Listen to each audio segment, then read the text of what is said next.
真正从事银行业工作的邱小文，伫个坐当前体验干燥花的花艺，发现春去创作的喜悦，一头栽入去花卉世界。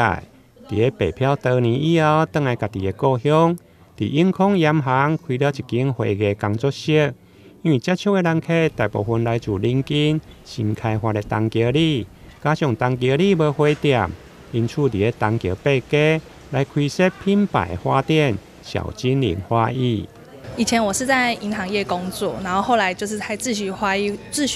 之后，就发现，花是一个可以传递幸福跟传递爱的一个桥梁。那我就想要把这份的幸福跟这份爱，就是把它传递到每个人的身上。那我原本在银行那边做了1年半。那因为我后来接洽到很多东桥这边的顾客，他们很希望说，因为东桥没有花店，很希望我来这边开一间，然后可以服务这边的人。那这边主要都是从小家庭组成的啦，然后也有带很多的宠物饲养宠物，所以我们这边也有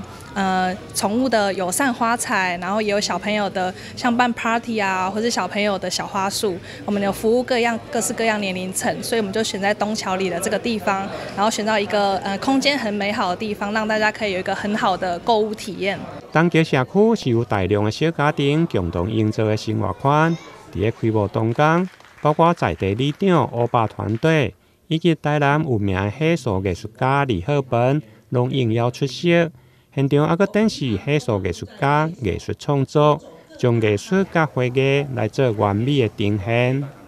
抛弃了舒适圈，离开了银行工作，来从事他的梦想，来挑战他的未来。所以你种嘛是，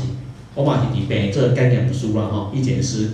向来做理长，是读个歹个，但是咱为着梦想，咱为着传递这份爱，咱为着要替社区的理念服务，做愈大的改变，要创造咱班级里的幸福，要打造一个有幸福感的城市，有竞争的城市。所以我做欢喜吼，咱的肖老师